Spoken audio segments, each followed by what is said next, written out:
आम्ही मनाचा कान करून ऐकणार आहोत. जोरदार टाळ्यांनी मॅडमचं स्वागत व्हावं.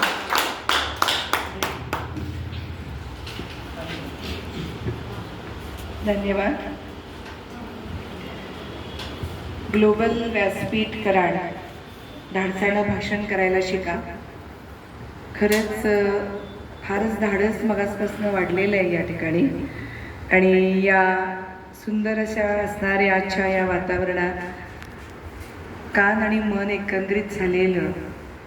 कान हेच मेंदू आणि मेंदूमध्येच विचार आणि विचारामध्ये स्वातंत्र्य आणि स्वातंत्र्यामध्ये समता, असा सुंदर असा एक सोहळा या ठिकाणी मगासपासून पार पडतोय. ज्यांनी आत्मविश्वास दिला आणि बोलायला धाडस दिलं असे संपूर्ण ग्लोबल इन्स्टिट्यूटचे सर्वाहा, की ज्यांच्या नावामध्ये सूर्यकांत आहे, जो कायम तेजस्वी असतो आणि कायम प्रेरणा देत असतो. सूर्याकडनं तेवत राहण्याची आपण अपेक्षा करावी आणि त्या तेवणाऱ्या सूर्याला माधुर्याची जर का गोडी असेल तर ते माधुर्य निश्चितच सगळ्यांच्या जिभेवरती आलेलं आहे. अशी हे दोन्हीही जे म्हणू ना महत्त्वाची चाकं जी तुम्हाला गुरुस्थानी सर्वांनी आज या ठिकाणी अपेक्षित केली आणि आपण आपल्या विचारात व्यक्त केली, ते दोघंही, त्या दोघांना मी आधी सर्वप्रथम 22व्या बॅचच्या निमित्तानं शुभेच्छा देते. 22वी बॅच म्हणजे 2+2 म्हणजे 4, 4 म्हणजे राहूचा अंक आणि राहू म्हणजे डोकं. तर डोक्यानं खेळायचं असतं, डोक्याने खेळलं की शरीर हलतं राहत असतं. मी पण राहूचीच आहे. असा हा राहूचा योग आहे. केतू नकोच येते आपल्याला. केतू असून काय उपयोग नाही, कारण केतू वाढला की राहू काम करायचं बंद करतो. राहूच्या हातात सगळं असतं. असा ह्या 22व्या बॅचच्या निमित्तानं ह्या कार्यक्रमाला मला आमंत्रित केलं. सूत्रसंचालन कसं करायचं, ज्या सन्माननीय श्री किरण जाधव सर, ज्यांनी सूत्रसंचालन प्रक्रियेवरती किरण पाडली आणि या सर्वांच्या मनामध्ये प्रेरणा निर्माण केली, त्याबद्दल त्यांचंही या ठिकाणी मी खूप खूप कौतुक करते. आभार मानणार नाही, कारण ते माझ्याकडे काही दिलेलं नाही आहे. माझं काम आहे आपल्याला आनंदित करण्याचं.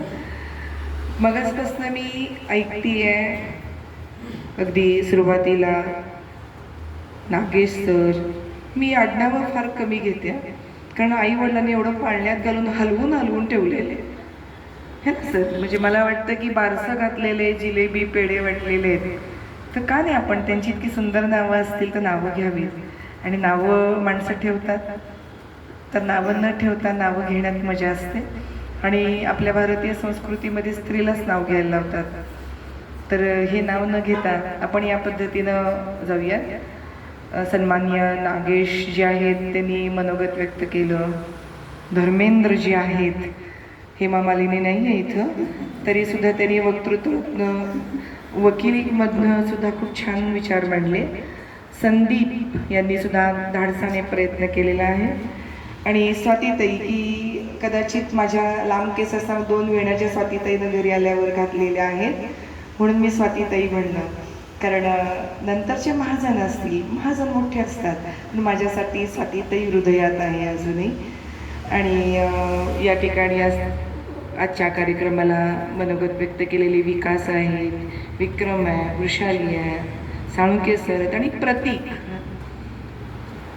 धर्मवीर छत्रपती संभाजी महाराज, तडफती तोफ है ना, अंगारात नेत्रात असे डोळ्यामध्ये आग, शब्दांची झेप वगैरे वगैरे. आम्ही असे इतकं ऐकलं आणि सगळ्यांच्या तोंडातनं एक ऐकलं की आम्ही जे घडलो ते ग्लोबल इन्स्टिट्यूटमुळं घडलो आहे. ग्लोबलमध्ये सगळे ग्लोबल, आज आपण ग्लोबलमध्ये सगळेजण आहोत. या ग्लोबलमध्ये हा विचार या ठिकाणी मांडला जातो. खरं तर वक्तृत्व, संभाषण, सूत्रसंचालन या सगळ्या गोष्टींसाठी एकच गुरुकिल्ली आहे, ती म्हणजे आत्मविश्वास. तुमचा सर्वप्रथम आधी तुमच्यावर विश्वास असला पाहिजे. कारण माझं नशीब खूप चांगलं की मी ज्या मग अशी सर सांगत होते की कुंदप सरांची प्रस्तावना घेण्यासाठी मी खूप नशिबाने, कारण माशाच्या पिल्लाला पोहायला शिकवायला लागत नाही. ते बघत असतं पाण्यामध्ये कसा परिसर चाललेला आहे. मी माझ्या वडिलांना खूप जवळून बघितलेलं आहे. जी PhD मी घेतली त्या PhD करत असताना इयत्ता 7वी 8वीतच माझं ध्येय निश्चित होतं की मला ज्या क्षेत्रात मी पारंगत होईल त्या ठिकाणी मी PhD डॉक्टरेट करणार. कारण त्यांचं जेव्हा त्या ठिकाणी एक मार्गदर्शन सुरू असायचं ते मी तेव्हा ते उचलत होते. मी हे उदाहरण माझ्यावरून का सांगते, कारण मगाशी आपल्याला किरण सरांनी सांगितलं तुम्हाला तुमचे या क्लासचे मार्गदर्शकही तुम्हाला या ठिकाणी सांगतायत की तुम्ही समाजामध्ये अवलोकन करायला शिका. यू शुड टू त्या ठिकाणी स्वतः प्रेझेन्स असलं पाहिजे. त्या ठिकाणी तुम्ही गेल्यावरती त्याचा एक भाग झाला पाहिजे. कोणतीही सभा ऐकायला गेलोत आपण तर ती सभा ऐकत असताना आपण त्या ठिकाणी काय ऐकतोय, आपण त्या सभेचा एक अविभाज्य भाग आहोत का, आपल्या भाषेवर आपलं प्रभुत्व आहे का, हे पाहणं आधी सगळ्यात प्रथम महत्त्वाचं आहे.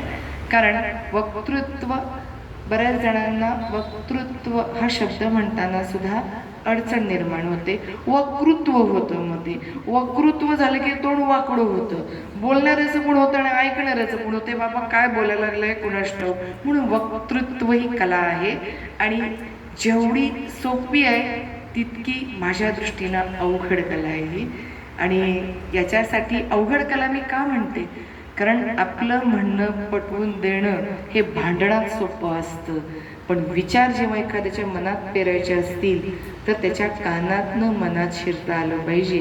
त्यासाठी आपल्याला वक्तृत्व कलेचा हा जो ध्यास तुम्ही घेतला तो महत्त्वाचा आहे. मला खूप अभिमान वाटला की कोल्हापूर, सांगली, गडिंग्लज, कराड, वडूज, औंध, तासगाव, पाटण है ना, या सगळ्या भागातले जर का एकत्र जर का वक्ते या ठिकाणी जर का शिकत असतील ते म्हणजे जे बीज आहे आणि आज तुकाराम बीज आहे. मला अगदी आवर्जून सांगावं वाटतं की समाजामध्ये जे अधर्म चाललं होतं, जी अगदी अंधश्रद्धा सगळ्यांच्या नसानसात भिनत चालली होती, त्या 13व्या शतकामध्ये संत तुकाराम महाराजांनी समाजामध्ये जे विचार पेरले ते कीर्तनातून पेरले, समाज प्रबोधनातून पेरले, ते विचार त्यांनी त्यांच्या वाणीतून पेरले. ती वाणी संत तुकाराम महाराजांनी जर का तेव्हा प्रखलित केली नसती तर कदाचित आजही आपण बुरसटलेल्या रूढी, प्रथा, परंपरा यामध्ये अडकून पडलो असतो. म्हणून सर्वात पहिलं प्रथम नमन आज आपण संत तुकाराम महाराजांना करूयात, कारण त्यांच्या विचाराचा जर का ध्यास घेतला तर त्यांनी ढोंगीपणावरती परखड विचार मांडलेला आहे आणि आज त्यांची आपल्याला आठवण होणं गरजेचं आहे. खरंच आहे, कारण वक्तृत्व ही कला कुठे एक दिवस 2 दिवस येणारी नाही. निश्चित तुम्ही 5 दिवसाचा 5 रविवाराचा 5 दिवसाचाच म्हणेन मी 5 रविवारचा क्लास केलेला आहे. शिकणं आणि आत्मसात करणं फार महत्त्वाचं असतं, कारण शिकवणारा देत असतो. म्हणजे एक विंदा करंदीकर म्हणतात ना, देणाऱ्याने देत राहावे, घेणाऱ्याने घेत राहावे, घेता घेता एक दिवस देणाऱ्याचे हात घ्यावेत. म्हणजे काय रे, हात घ्यायचे म्हणजे सरांना घेऊन जायचं का आपल्या आपल्या गावामध्ये? नाही आहे. त्यांच्याकडनं तुम्ही जे घेतलेले ना, तुम्हाला त्यांची मगाशी मी ऐकलं की त्यांना फार मोठ्या मोठ्या अगदी द्रोणाचार्यांपर्यंत त्यांना पदवी दिली गेली. अंगठा बिंगठा मागितला तर अवघड होऊन जाईल. तर आपण जेव्हा बोलतो ना तेव्हा आपल्याला या बाबी ज्या आहेत त्या फार महत्त्वाच्या आहेत. तुम्ही ज्या ठिकाणी व्यासपीठावरती उभं राहता ते व्यासपीठ हे तुमच्यासाठी जिंकण्यासाठी असतं. जसं छत्रपती शिवाजी महाराज यांनी जशा प्रत्येक असणाऱ्या गोष्टींमध्ये त्यांचं जे नियोजन होतं त्याच्यामध्ये त्यांनी मांडलेल्या प्रत्येक गोष्टी होत्या, त्यामुळेच त्या घडल्या. तुम्ही जर का औरंगजेबाचा वध किंवा प्रतापगडाच्या अनुषंगाने सगळं पाहिलं तर जर का माझ्या या दादाला अगदी आवर्जून सांगावं वाटतं, दादा तुला शिवव्याख्याता व्हायचा असेल तर तू तुझा प्रतीक म्हणून समाजासमोर ये राजा माझ्या. कारण कुणाचीही अनुकृती किंवा कुणासारखं बोलण्यापेक्षा तुमची ही ओळख, स्वतःची आयडेंटिफाय सेल्फ असलं पाहिजे. मी नितीन मांदुगडे पाटील सारखं बोलेन शक्य नाही. आणि आपण तसं करण्यापेक्षा मी त्यांच्यापेक्षा सुद्धा कुठेतरी वेगळा होईल आणि माझा व्यासंग आणि माझा ऐकणारा श्रोता हा वेगळा वर्ग मी तयार करीन. हे जेव्हा तुम्ही ठरवाल तेव्हा समाजामध्ये तुम्ही एक आदर्श वक्ते म्हणून सगळ्यांच्या पुढे पोहोचाल. सरांनी सांगितलं आवाज खणखणीत असणं गरजेचं आहे. आवाज खणखणीत तर गरजेचाच आहे, पण त्या आवाजातले प्रत्येक शब्द आणि शब्द हे सुई जशी टोचावी ना तसे काळजाला टोचले पाहिजेत. तर त्यावेळेला आपण जे बोलतो मांडतो ते सगळ्यांपर्यंत पोहोचत असतं. रजा हे लक्षात ठेव. छोट्याशा टिप्स आहेत. मी काय क्लास चालू करणार नाही आहे, सरांकडे आधीच बघून सांगितलं. कारण सूत्रसंचालन आणि वक्तृत्वामुळे खरोखर आज सुद्धा माझं सातारला व्याख्यान आहे. कंटिन्युअस म्हणजे महिला दिन जसं सुरू असू दे, प्रत्येक आले की या गोष्टींमध्ये पॅक शेड्यूल असतं आणि मला आवडतं ते करण्यासाठी. कारण याच्या पाठीमागं मला एक सुंदर उदाहरण सांगावं वाटतं की आता महिला दिन झाला, बऱ्याच जणांनी हळदी कुंकूचा कार्यक्रम घेतला, महिला मेळावा घेतला, शुभेच्छा दिल्या माझ्या महिलांना. पण या व्याख्यानांमध्ये तुम्ही काय ऐकलं, त्यातनं तुम्ही काय घेतलं? तुम्ही म्हणाल की इथं हाताच्या बोटावर मोजणाऱ्याच मुली आहेत, 5-7 जणीच लेडीज आहेत, आम्ही सगळे पुरुष वर्ग आहोत. पण प्रत्येक ठिकाणी आज आपण मी समाजाकडनं काय शिकलो हे खूप महत्त्वाचं आहे. मला अगदी आवर्जून सांगावं वाटतं, गार्गी आणि मैत्रीचं उदाहरण मला सांगावं वाटतं. सर का सांगावं वाटतं? कारण या गार्गी तर वेदांमध्ये पारंगतच होत्या, पण जी मैत्री होती ती एका ऋषीची पत्नी होती, द्वितीय पत्नी होती, दुसरी बायको होती. आणि ही दुसरी बायको असताना जेव्हा त्या ऋषींना वाटलं की आता मी संन्यास स्वीकारणार आहे, मी आता संन्यासात जाणार, माझ्याकडे जे काही शेती, आता पूर्वीची प्रॉपर्टी म्हणजे काय, जमीन जुमला, जनावरं है ना, शेती, शेतीतला आलेला माल वगैरे सगळ्या या गोष्टी. मग त्यांनी दोघींनाही बोलवलं आणि म्हणाले मी आता संन्यास वृत्ती स्वीकारणार आहोत, आपल्याला काय माझ्याकडनं हवं ते मागून घ्या. पहिली होती अर्थात पहिली पत्नी मान मोठा म्हणून ती म्हटली नाही, मला दागदागिने, जड जवाहीर, तुम्हाला जे काही मिळालेलं असेल भिक्षेत ते मला सगळं तुम्ही द्या, जमीन द्या, जनावर द्या, मी कशाच्या जीवावर जगणार, तुम्ही जाल, माझा उदरनिर्वाह कसा होणार, मला हे सगळं द्या. तिने बऱ्यापैकी म्हणजे 100%पैकी 80-90% तिनं मागून घेतलं. आता राहिली आमची मैत्री. ऋषींनी आपल्या द्वितीय पत्नीकडे पाहिलं आणि मैत्रीला म्हणाले की आता तुला माझ्याकडनं काय. तिने हसत त्यांच्याकडे पाहिलं आणि म्हणाली मला तुमच्या कोणत्याच गोष्टी नको आहेत, मला फक्त तुम्ही जे ज्ञान मिळवलेलं आहे ना, जे ज्ञान घेतलेले आहे ते सर्व ज्ञान मला तुम्ही द्या. ते ज्ञान मला जर का तुम्ही दिलं तर मी आयुष्य माझं उत्तम रीतीनं सक्षमपणे जगू शकेन. हे सांगणारी आमची गारगई मैत्री फेमिनिझमच्या काळामध्ये आम्हाला महिला दिन साजरा करताना आमच्या एकही महिलेला आठवत नाही. आणि आम्ही बसमध्ये आम्हाला अर्ध तिकीट मिळतं का, नवऱ्याच्या प्रॉपर्टीमध्ये अर्धा हिस्सा मिळेल का, नवऱ्याने डिवोर्स दिल्यावरती मला त्याच्यातली पोडगी मिळेल का, अशा तुटपुंच्या जीवावरतीच आम्ही जगत राहतो. मग आमच्या मनामध्ये ही गारगई मैत्री का घर करत नाही असं मला अगदी आवर्जून वाटतं. आणि त्यामुळे अशा अनेक गोष्टी तुम्ही समाजामध्ये जाता तेव्हा त्याचं आकलन करता आलं पाहिजे. आता वक्ता होणं म्हणजे काय मी तुम्हाला सांगितलं, तर मुद्दाम म्हणून उदाहरण मी सांगितलं. आता जे उदाहरण सांगणार आहे ते तुमच्या वक्तृत्व कलेसाठी आणि संभाषणासाठी खूप उपयोगी पडणार आहे.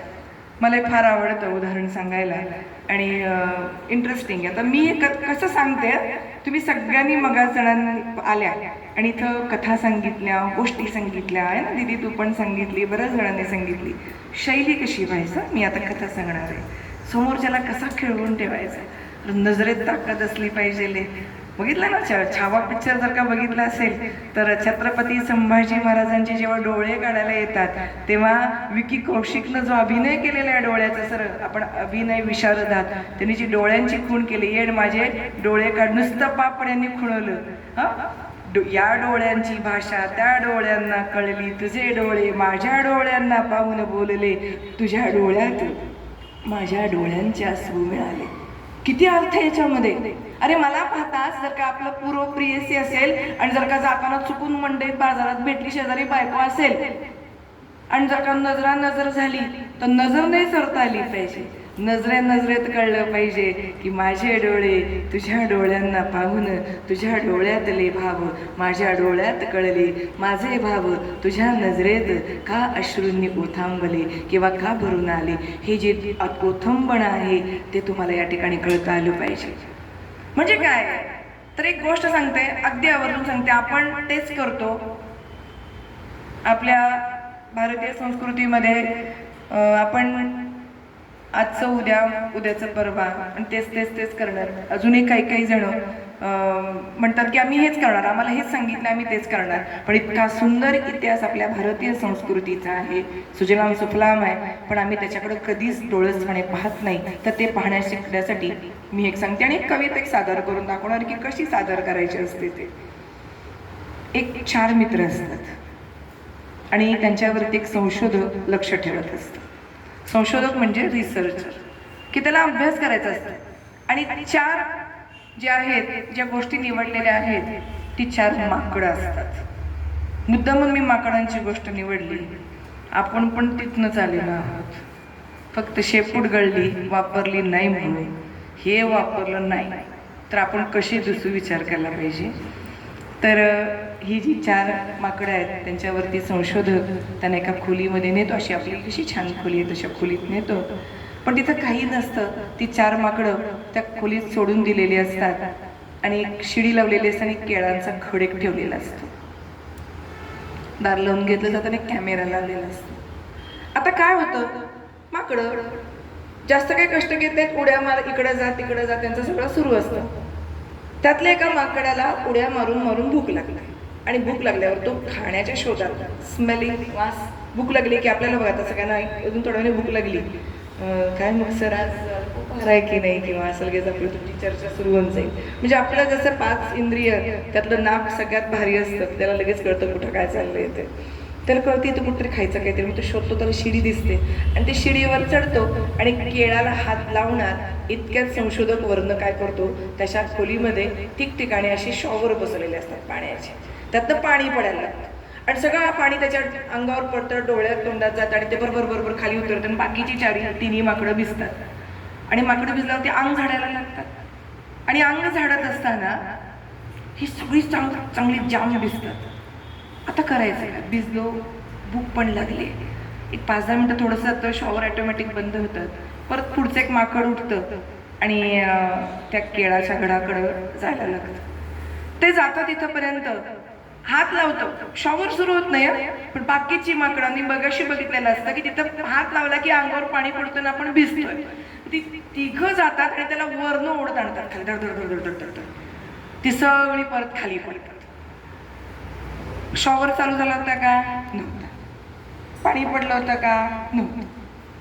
तरी सुद्धा हा दंगा होतो. मग ओरडाओरडी, किंचाळी त्या चौघांची सुरू होती. परत शांतता होते. 3रं माकड उठतं आणि ते बघतं की सगळी शांत, कारण भूक लागली आहे, जीव कालमेला झालेला आहे, भूक खाल्लं तर पाहिजे, अस्वस्थता झाली आहे.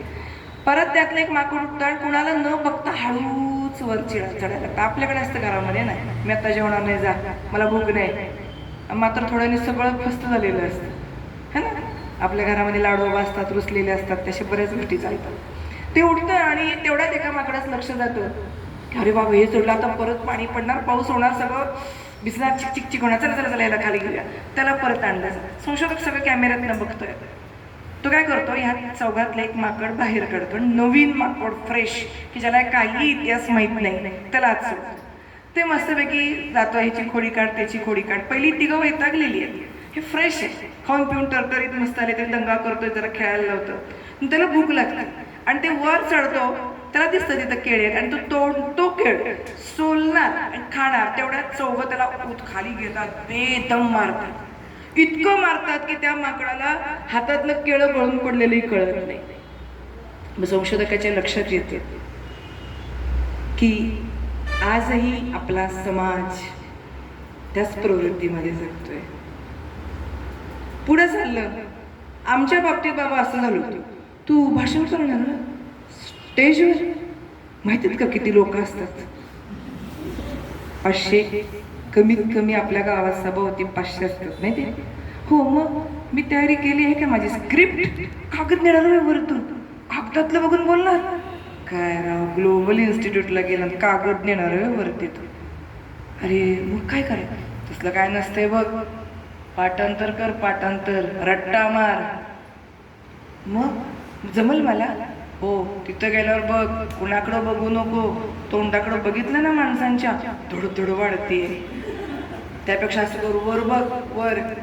अरे पण सरांनी सांगितलं, ते किरण जाधव सर आले होते, ते पण म्हणले 4 माणसाशी घ्यायची, त्यांना कॉन्टॅक्ट करायचा. तसलं काय नसते. मी सांगतो बघ, अनुभव आहे माझा. वर बघून सुरू करायचं, एकदा झालं भाषण की धन्यवाद, आभारी आहे, निघून जायचं. असंच भाषण करायचं असते. उपयोग आहे क्लास करून. तुम्हाला भाषण मिळाला, तुम्हाला कार्यक्रम मिळाला, तुम्हाला सूत्रसंचालनाची संधी मिळाली, तर तुम्ही जगासमोर मांडायची गरजच नाहीये. माझाच कार्यक्रम आहे, मस्त आहे, फक्कड मी जाणार आहे, मस्त अशी तुफान तोफ डागतात तसं मी भाषण करून येणार आहे. माझा आत्मविश्वास माझ्याजवळ पाहिजे. काही ना, आता इथं कितीतरी जण मगाशी मी बघितलं मनोगत व्यक्त करून गेली, सर तुमचं कौतुक करावं वाटतं. एकाने सुद्धा शेजारी विचारलं नाही बरं का, हे मी कसं बोललो, मला जमलं का. ही सरांची खरी पहिली. मला त्यांचं म्हणजे सर कदाचित माझ्याबरोबरचे असतील, मी पाठ थोपटू शकत नाही, तो अधिकार माझ्या वडिलांचा आहे. पण माझे बाबा असते आज, तर त्यांनी निश्चित तुमची पाठ थोपाटली असती. कारण एकही बोलून गेलेला एकमेकांना विचारत नव्हता की मी कसा बोललो. हीच तुमच्या हातातल्या प्रमाणपत्रापेक्षा हे खरं प्रमाणपत्र तुमचं आहे की तुम्ही तुमचा आत्मविश्वास मिळवलेला आहे. समजतंय. आपण या माकडांच्या गोष्टीवर एकच लक्षात ठेवायचं की या समाजामध्ये जेवढे चांगले आहेत, जेवढे कौतुक करणारे आहेत, तेवढे सुद्धा आपल्याला त्या ठिकाणी मागं आणणार आहेत. माझा अगदी छान अनुभव सांगते. मग अशी म्हणलं मी माशाच्या पिल्ल्याला पोहायला शिकवायला लागत नाही वगैरे वगैरे बोलणं खूप छान असतं. मी इथल्याच कन्या शाळेमध्ये जेव्हा इयत्ता 5वीत शिकत होते, राज्यस्तरीय वगैरे सगळी भाषणं तुफान तोफ. लहान असताना दादा कसा बोलतो तशी तडतड, उंची पुरायची नाही. छोटे असताना वडिलांना कधी कधी असं कडेवर घेऊन मला भाषणाला उभं राहायला लागायचं, असं त्या घ्यायचे मग मी भाषण करणार. म्हणजे 3ऱ्या वर्षापासून कदाचित म्हणावं की भीतीच मोडलेली आहे. आणि 5वीत मी कन्या शाळेत भाषणाला नाव दिलं होतं लोकमान्य टिळकांच्यावरती. मला अजून तो किस्सा आठवतो, कुठं बोलले नाही, आज पहिल्यांदाच सांगते.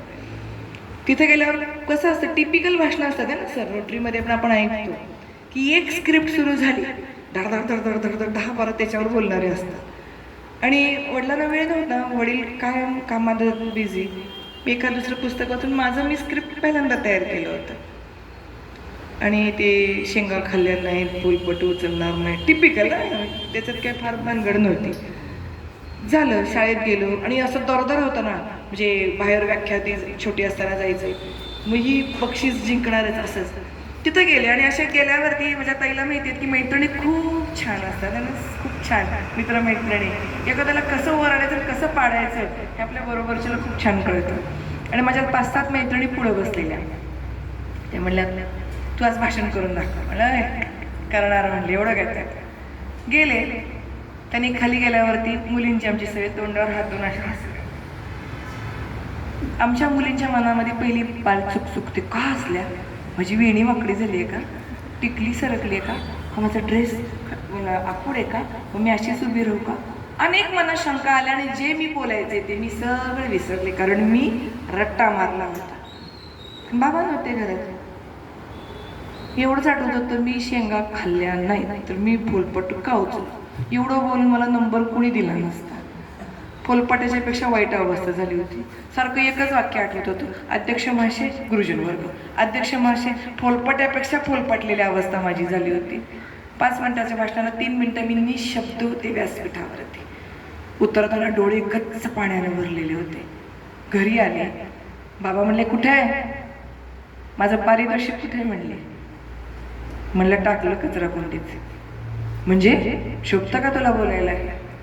नाही म्हणलं, मी आज एक वाक्य बोलू शकले नाही. का नाही म्हणलं, मी नाही बोलू शकले, मला नाही जमलं म्हणलं. आणि मला काही ते भाषणं करायची नाहीत म्हणलं. उगाच मला लहानपणापासून नको ते शिकवून ठेवले म्हणलं. मला नाही आवडत म्हणलं, मी आता करणार नाही. माझा इगो हर्ट झाला. ठीक आहे, मला वडील त्या दिवशी बोलले नाही, सर माहिती आहे तुम्हाला. दुसऱ्या दिवशी जेवण झाल्यावरती मला म्हणले, अगं एक कार्यक्रम आहे, मला नाही जमणार जायला. येतं 6वी 5वी 6वीत चल ना माझ्याबरोबर. नाही म्हणलं, शाळा आहे म्हणलं, मला कन्याशाळेत रागवतात नाही गेलं तर. चल म्हणले, बरोबर गेले मी. आणि भाषण सुरू झालं बाबांचं. त्याच्या अगोदर तसा तो दादा आला की नाही छोटासा, तसं बाबा म्हणले, माझी कन्या फार लोकमान्य टिळकावर खूप सुंदर बोलते, तिचा खूप आत्मविश्वास छान आहे. बाळ बोलतेस? मी 2 मिनटं त्यांच्याकडे बघितलं. काल डोळे वेगळ्या पाण्याने भरले होते, आज डोळे वेगळ्या रंगाने लाल झाले होते. काय बोलणार ना. उठले. तुफान तोफ भाषण झालं माझं. आणि त्याच व्यासपीठावरती मी बाबांना घट्ट मिठी मारली आणि परत खुर्चीत जाऊन बसले. मिळालं उत्तर तुला, आता मी माझं भाषण करतो. ते उत्तर काय होतं? आपण कुठे जाणार आहोत त्या ठिकाणी 2 गोष्टी लक्षात ठेवायच्या. आत्मविश्वास हा असावा, पण अति आत्मविश्वास पण असू नये. कोणत्याही गोष्टीमध्ये ओव्हर कॉन्फिडन्स असता कामा नये. भली भली गारटलेली आहेत, हे लक्षात ठेवायचं. आणि आपण कोणत्याही भाषणाची पूर्वतयारी करत असताना आपली देहबोली काय, आपण जो विषय निवडलेला आहे त्या विषयाला, आरोग्यावरती मी जर का भाषण करायला आले तर मी आरोग्याला बोलण्या इतकी मी सुटेबल आहे का? मला जर का बोलताना दम लागत असेल तर मी आरोग्यावरती बोलावं का? मला जर का गीतेवरती बोलायचं असेल तर भगवद्गीतेवरचा माझा अभ्यास आहे का? प्रभू रामचंद्रांवरती मी बोलणार असेल तर मला रामायणातल्या गोष्टी माहिती आहेत का? मी छत्रपती संभाजी महाराजांवरती बोलत असेल तर मी छत्रपती संभाजी महाराजांची वर्णनं केलेले ग्रंथ वाचलेत का? मी सभासदाची बखर वाचली आहे का? मी अध्यापत्र वाचलं आहे का? मी छत्रपती महाराजांचं चरित्र वाचलेलं आहे का? हा प्रश्न आधी मनाला विचारायला. जसं सरांनी सांगितलं, सूत्रसंचालन करताना प्रास्ताविक, स्वागत, मनोगत, अध्यक्ष मनोगत आणि आभार हे जितकेच महत्त्वाचे तितके तुमच्या भाषणांची सुरुवात आणि त्या सुरुवातीबद्दल समाजाला देणारा तुमचा संदेश हा तितकाच महत्त्वाचा आहे. माझा आवाज खूप मोठा आहे म्हणून मी तो खूप मोठाही नाही काढला पाहिजे, आणि खूप छोटा आहे म्हणून मी घाबरूनही बोललं नाही पाहिजे. तर माझा शब्द आणि शब्द हा कानांपर्यंत पोहोचला पाहिजे. त्याच्यासाठी तुमचा आवाज तुमच्या देहबोलीला शोभणारा असावा. तुमच्या भाषेवरती तुमचं वर्चस्व असलं पाहिजे. त्यासाठी कुठलाही शॉर्टकट नाही. त्याच्यासाठी तुम्ही दररोज, मी अगदी नावानिशी सांगेन, लोकमत हे वर्तमानपत्र आहे, ते रोजच्या रोज वाचलं पाहिजे. माझे काय ते स्पॉन्सर नाही, माझे लेख ते छापतात असं नाही, पण ज्याच्यामध्ये इत्थंभूत माहिती आहे ते वाचलं पाहिजे. आणि 1 आठवड्यातनं 1 इंग्रजी वर्तमानपत्र हे वाचलं म्हणजे वाचलंच पाहिजे. तुमच्या 3 भाषांवरती प्रभुत्व असणं गरजेचं आहे.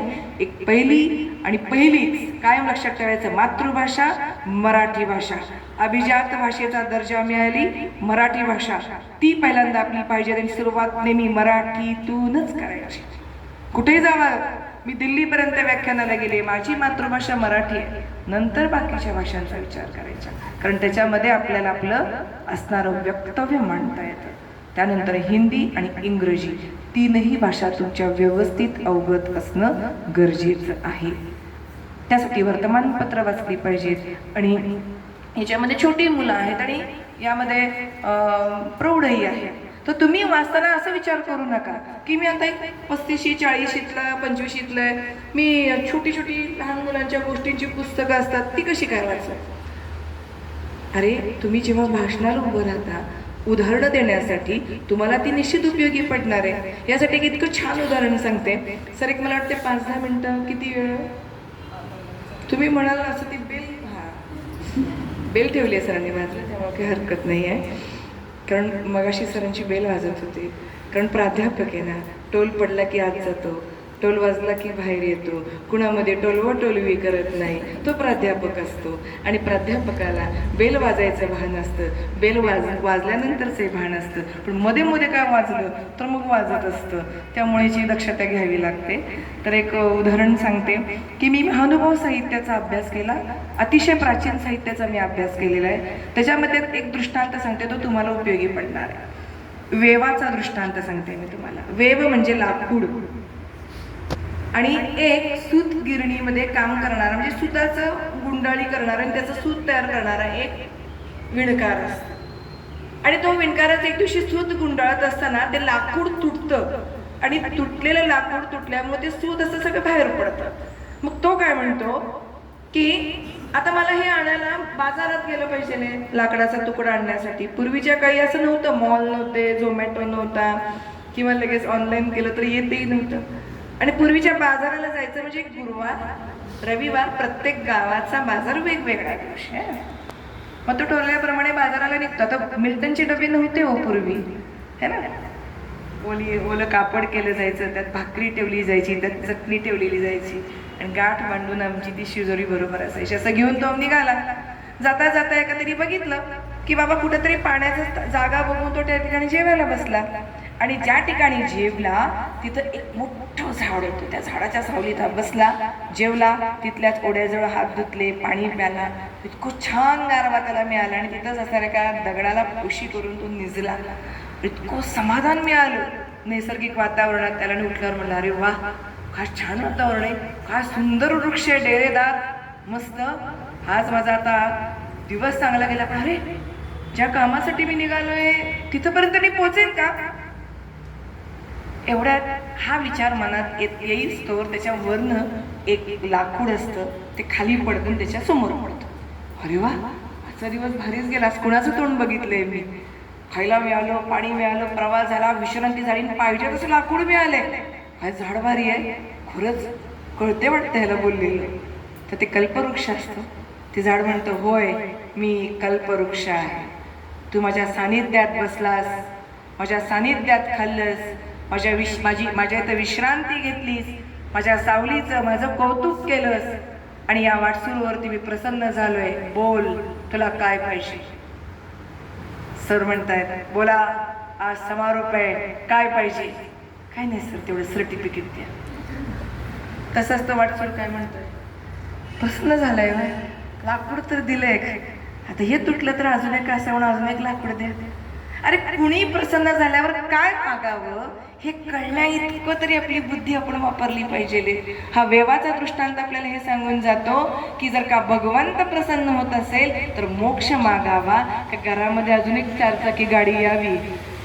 मागतो आपण काय बघा, तुमचं सुख कशात आहे तुम्ही शोधलं पाहिजे. आपण देवाला हात जोडून काय म्हणतो, मला सुखी ठेवा. बघा, तुम्ही ते सगळेजण येताना, मला माहित नाही, पण मी देवाला काय सांगते मी ते, मी जशी चालली येणार तशी मला घरी आणणार. मी रोज आमचं कम्युनिकेशन असतं. मी भगवंत श्रीकृष्णावरती निस्सीम प्रेम करते, भक्ती करत नाही. कारण भक्तीमध्ये कुठंतरी गालबोट लागतं, पण मी भगवंतावरती निस्सीम प्रेम करते. राधेसारखे करते, मीरेसारखं करते, रुक्मिणीसारखं करते, सत्यभामासारखं करते.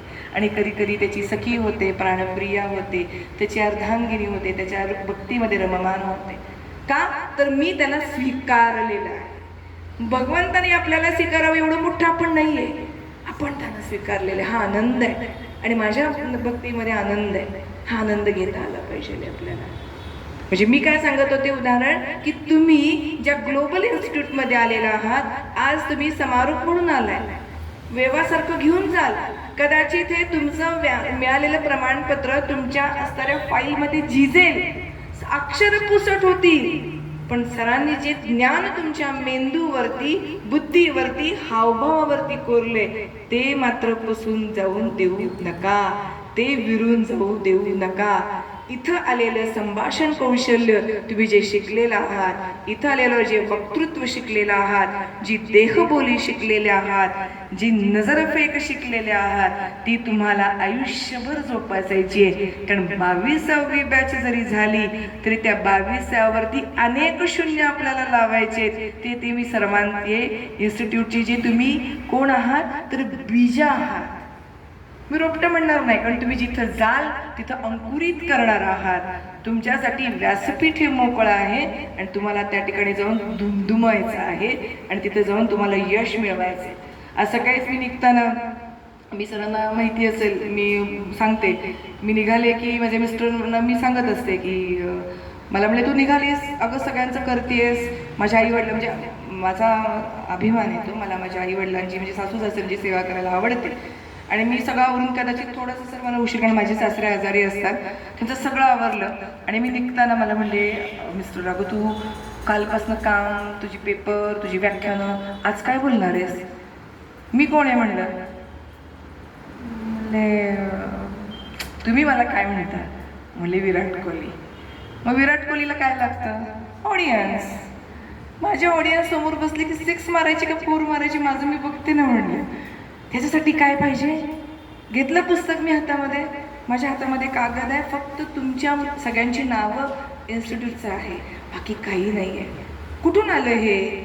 तर रोज मी त्याचा सराव करते. जसं गायकाला रोज सराव करावा लागतो तसं रोज वर्तमानपत्र वाचते आणि कोणत्याही पुस्तकाची 5 पानं वाचल्याशिवाय मी झोपत नाही. आणि माझी पानं ती वाचायची राहिली तर पहाटे उठून माझं पहिलं असणारं पुस्तक वाचते, मग मी नित्यक्रम आहे तो सुरू करते. एक गुरु किल्ली. कारण कुठल्या विषयावरती कुठे जाणार मला माहीत नाही सर. तुम्ही इथं घेताना इन्स्टिट्यूटमध्ये शिबिर कसं घेतलं? मला वाटतं एक तुम्हाला एक संधी सांगावी की तुम्ही एक बाऊल करा. त्या बाऊलमध्ये करंट विषय आहेत ना सध्याचे, त्यांच्या चिठ्ठ्या करा आणि ते तुम्ही ते बाऊलमध्ये त्या चिठ्ठ्या ठेवा. आणि ज्या दिवशी समारोप असेल ना, तुम्ही या कुणालाही तयारी करून यायला सांगू नका. त्यांचं कोणतंही भाषण तयार नको आहे मला. तुम्ही जे घेऊन आला होता ना छोटंसं भाषण, किंवा दादा तू सुद्धा बोललास, तसं अजिबात घ्यायचं नाही. फ्री माइंडेड, कोरी पाटी, शाळेत येता येतात तसं. आणि त्या बाऊलमधली चिठ्ठी उचलायची. तुमचा पुढच्या वर्षीचा समारोप असा असावा अशी माझी अपेक्षा आहे. त्यातली चिठ्ठी उचलायची, ती वाचायची इथं उघडून. विषय काय? मोबाईल.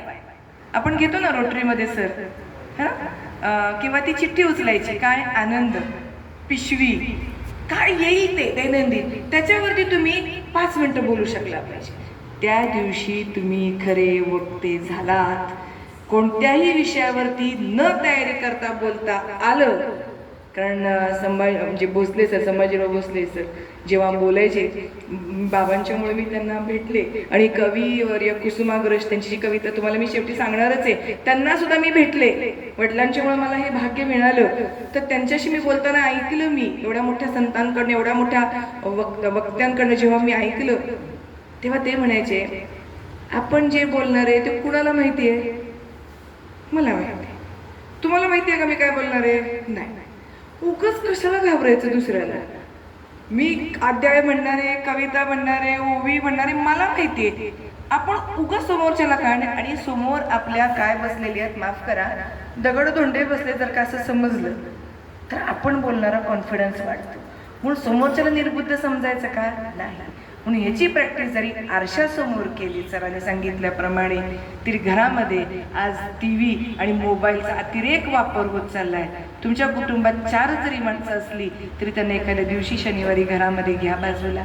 मी आज अमुक विषयावरती तयारी केलेली आहे. मी तयारी केल्यानंतर माझं वक्तृत्व जर ऐकता का, मी कसं बोलते ते, कसा बोलतोय तो, जर ऐका 1 मिनिट.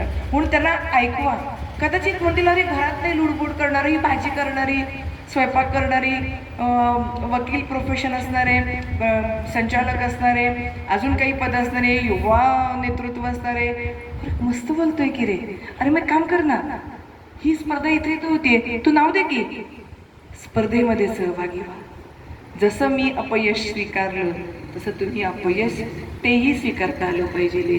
कारण अपयश यशाची पहिली पायरी असते. ऐकायला वाचायला सोपं वाटतं. गाडी चालवत असाल तर पहिल्यांदा पडल्यावरती कळतं की दुसऱ्यांदा गाडी कशी चालवायची. वक्तृत्व ही एक साधना आहे, तपस्या आहे. ती करायची असेल तर आपल्याला आपल्यावरती प्रभुत्व मिळवता आलं पाहिजे. आता बरेच जणांनी या ठिकाणी तुम्ही पुस्तकातल्या चारोळ्या वगैरे वाचताय ना, मला असं वाटतं की तुम्ही त्याच्यापेक्षा आहे ना एखाद्या विषयावरती विचार करा रोज 1-2 मिनिटं. खूप छान सुचतं बरं का आपल्याला. ते लिहून ठेवा. स्वतःची कोटेशन्स तयार करायला शिका. आता आपण मार्केटमध्ये बरीचशी पुस्तकं आहेत आणि काय झालं माहिती आहे का, की जो तो उठतो मी निवेदक, जो तो उठतो मी अमुक. मी जेव्हा सातारा आकाशवाणीवर काम केलं, माझ्या एका व्याख्यानाला मला 8 तास लागले होते त्या दिवशी रेकॉर्डिंग व्हायला. कारण ओठांचा सुद्धा होणारा जो आवाज आहे, जिभेचा आवाज, तो सुद्धा त्या माईकला चालत नाही. आवाज खरखरलेला चालत नाही. म्हणजे तुमचं वक्तृत्व किती एकदम स्पष्ट असावं लागतं. म्हणजे जे आपण शाळेमध्ये स्वर व्यंजन शिकलोयत ना, की दंतव्य कुठले, तालव्य कुठले, मृदू कुठले, कंठस्थ कुठले हे तिथं गेल्यावर आठवतं की म्हणल्यावर त्याचा उच्चार कसा आला पाहिजे हे तिथं समजलं पाहिजे. ह्याची प्रॅक्टिस करा. रोज स्वर व्यंजनांची सुद्धा प्रॅक्टिस करा. कोण म्हणलं शाळा झाली म्हणजे सुटतो? उच्चार स्पष्ट करायचे असतील तर ते करा. उगाच पोपटाचा उष्टा पेरू खाऊन कोणाचं चांगलं होत नसतं. त्याच्यासाठी स्वतःच्या स्वर व्यंजनावरती प्रभुत्व असायला पाहिजे. म्हणून मी एक कविता या ठिकाणी सादर करते आणि कदाचित मी आपली रजा घेईन. अशीच गमतीनं कधीतरी मी एखाद्या बॅचला येईन, मुद्दाम मागे बसून शिकेन. तर नक्की सांगतायत कसं आणि माझ्या या सूचनाचा कदाचित थोडासा अवलंब करावा अशी अपेक्षा व्यक्त करते. तुमच्या सगळ्यांची आवडती कविता आहे कुसुमाग्रजांची. मी त्यांना आदरस्थानी मानते कारण त्यांना भेटले वडिलांच्यामुळे आणि माझ्यासाठी ते फार महत्त्वाचे आहेत. कारण बसायचा म्हणजे जेवणाचं ताट द्यावं पण बसायचा पाठ देऊ नये. ज्याने आयुष्याची रणनीती सांगितली त्यांची कणा नावाची कविता आहे. ती तुम्हाला मी दाखवते की कसं कविता सुद्धा सादर करायची असते. हातामध्ये काही घ्यायचं नाही, पाठांतर लक्षात ठेवायचं, पाठ करायचं. कविता बघा सांगताना ती कविता कळली पाहिजे, भाव कळले पाहिजे.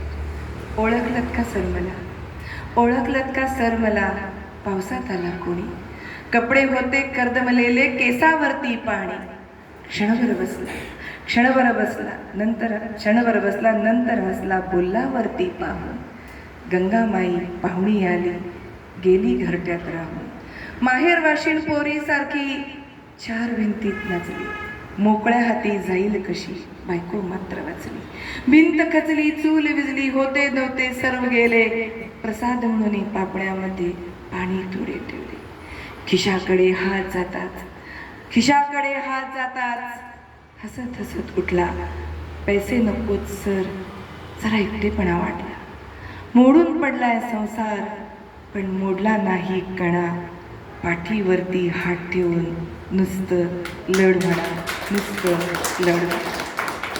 ही कविता आहे ना कुसुमाग्रजांना, गोदावरीचं जो पूर ते पाणी घरात शिरलेलं आणि त्यांचा एक विद्यार्थी त्याच्यामध्ये नुकतं नवे लग्न झालेलं, लुटूपुटू भांडी. आता पुराचं पाणी येताना कसं येतं, excuse me, may I come in, नाही धडाम करून आत येतं. मग जाताना सुद्धा पाणी कसं जातं तसंच. ते काय म्हणतात, गेलं सगळं गेलंय वाहून, जाऊ दे, माझी सोबती नाही ना. आयुष्यात नवऱ्यानं बायकोला आणि बायकोनं नवऱ्याला किंमत दिली ना तर संसाराचे चाक खूप चांगली चालतात. आजकाल चाक विस्कळीत व्हायला लागली. वाईट अवस्था आहे खरं आता समाजाची, कारण आमच्याकडे लिव्ह इन आलेला आहे. लिव्ह इन नको, ग्रीन इन पाहिजे आपल्याला. सगळ्यांच्या चेहऱ्यावरती आनंद दिसला पाहिजे. या कुसुमाग्रजांच्या कवितेतनं जो गारवा आहे, जे दुःखावरती झालर घालायची, प्रसाद डोळ्यात येणारं पाणी जे प्रसादासारखं समजायचं आणि कुणी मदत करतानाच नको मी खंबीर आहे अजून. आणि संत तुकाराम महाराजांच्या बीजाच्या दिवशी सुद्धा मी अजून कोणतीही गोष्ट करण्यासाठी सक्षम आहोत आणि ती मी करणारच, कारण मी ग्लोबल विद्यार्थी आहे. हे मी आज आपल्याला सांगते. मी सांगितलेलं तुम्हाला काय कळलं, हे कळलं तर खूप काही कळलं, काय कळलं हे नाही कळलं तर बरंच काही कळलं. कळलेलं कळवायचं असेल तर कळवून घ्या आणि कळलेलं कळत नसेल तर कळवा. कळलं तर बरं होईल, नाही कळलं तर कळवून घ्या. कळलं? तर आजच्या या कार्यक्रमाला मला या मंचानं आमंत्रित केलं. अगदी माझा थोडासा येण्यास विलंब झाला, त्याबद्दल दिलगिरी. थोड्याशा जबाबदारी आहे, भारतीय नारी आहेत, या गोष्टी मला कराव्या लागतात, त्याबद्दल वेळ झाला. पण इतके छान मी सांगितलं ना की सूर्यासारखं तेज आणि माधुर्याची गोळी असणाऱ्यांनी हा सुंदर असा उपक्रम चालू केलेला आहे. सर आपल्या अशा अनेक बॅच होत राहोत आणि या बॅचमध्ये खरंच आनंदानं ज्या ग्रामीण भागातील मुलांना तुम्ही एक व्यासपीठ देताय, एक पाठबळ देताय, त्यांना सक्षम बनवताय. तुम्हाला जेव्हा कधी वाटेल की मला माझ्या मुलांना अजून काही द्यायचं आहे, कदाचित तुम्ही गेलेल्या काही बॅचचा एकत्रित मेळावा घेतलात तर मार्गदर्शन करण्यासाठी मी आपल्याला निश्चित येईल आणि मार्गदर्शन करेल. हीच माझी आपल्या या ग्लोबल व्यासपीठसाठी सेवा असेल. मला आमंत्रित केलं. सूत्रसंचालन अतिशय छान करणाऱ्या किरण जाधव सरांनी सुद्धा मला ऐकून घेतलं आणि व्यासपीठांनी सुद्धा मला ऐकून घेतलं. तर मला हा स्नेह असणारा निरोप समारंभ नाही तर स्नेहाचा मेळावा खूपच भावला. त्याबद्दल मी सदैव आपल्यावर ऋणाईत राहीन आणि माझ्या विचारांना मी पूर्ण विराम न देता स्वल्प विराम देईन, कारण आजच्या सरकारप्रमाणे मला पुन्हा यायचं आहे आणि मी परत येत राहीन. अशा शुभेच्छा देत राहीन आणि आपल्यासाठी ही ग्वाही घेत राहीन. धन्यवाद. खूप खूप शुभेच्छा.